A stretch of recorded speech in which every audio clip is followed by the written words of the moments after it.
Visakha steel plant సమ్మెలో పాల్గొన్న కార్మికులు ఇచ్చిన నోటీసులు వెనక్కి తీసుకోవాలి. పోరాట కమిటీ.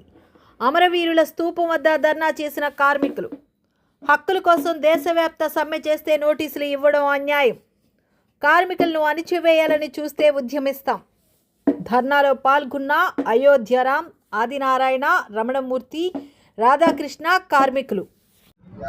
విశాఖపట్నం స్టీల్ ప్లాంట్లో 142 మందికి వార్నింగ్ లెటర్లు ఇవ్వాలని చెప్పేసి యాజమాన్యం నిర్ణయం చేసింది.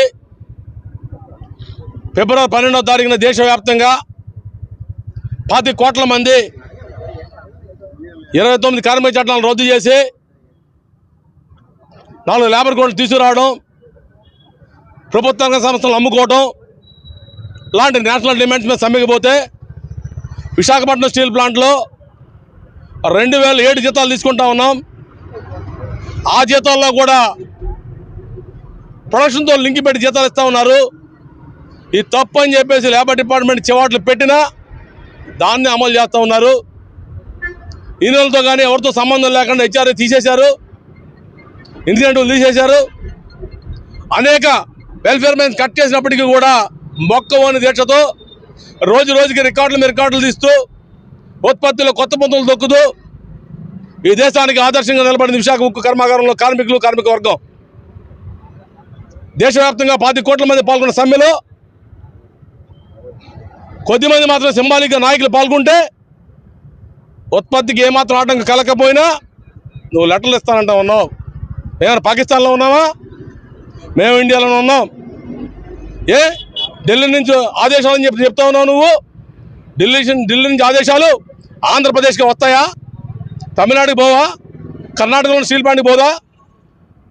ఒరిస్సాలో ఉన్న స్టీల్ ప్లాంటు, ఛత్తీస్గఢ్లో ఉన్న స్టీల్ ప్లాంటు, జార్ఖండ్లో ఉన్న స్టీల్ ప్లాంటు, బెంగాల్లో ఉన్న స్టీల్ ప్లాంట్ వర్తించవు ఇవి? అండ్ ఆంధ్ర ప్రజలు ఏమైనా అమాయకులు? లేకపోతే రాజకీయ పార్టీలని ప్రజాప్రతినిధులను అమాయకులు అనుకుంటా ఉన్నావా?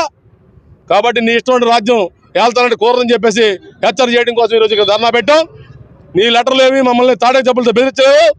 ఈ లెటర్లు అడ్డం పెట్టుకుని మమ్మల్ని బెదిరించి షోకాజ్ చార్జీలు అని చెప్తూ నువ్వు పబ్బం గడుపుకోవాలనుకుంటే మటుకు నీ అంత చూస్తాం తప్ప మేము తగ్గేది లేదు.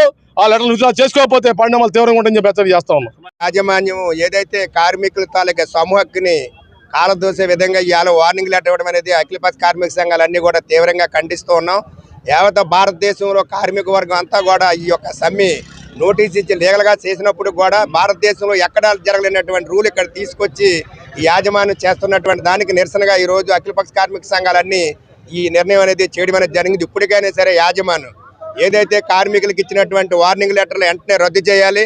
రద్దు చేయని వల్ల రానున్నటువంటి కాలంలో ఏదైతే యాజమాన్యం పూర్తిగా బాధ్యత వ్యవహరించాల్సి ఉంటుంది. కార్మికులకు రావాల్సినటువంటి ఆర్థిక ప్రయోజనాన్ని కూడా నష్టదాయకం చేసి అలాగే కార్మికులు రావాల్సినటువంటి వేతనాలు కూడా ఈ రోజు వరకు చెల్లించకుండా యాజమాన్యం కార్మికుల్లో అనేక విధాలుగా చిత్రహింసలకు గురి చేసి ఇవాళ యాజమాన్యం తప్పుడు సర్క్యులర్లు ఇష్యూ చేసి ఇవాళ వార్నింగ్ లెటర్లు కూడా ఇవ్వడం అనేది చాలా దారుణం. దీన్ని రానున్నటువంటి కాలంలో ఏదైతే ఈ రోజు కార్మిక సంఘాలన్నీ వార్నింగ్ లెటర్ కానీ రద్దు చేసుకోకపోతే రానున్నటువంటి కాలంలో తీవ్రమైనటువంటి ఉద్యమాలు చేస్తామని యాజమాన్యానికి తెలియజేసుకుంటూ సెలవు తీసుకుంటున్నాం.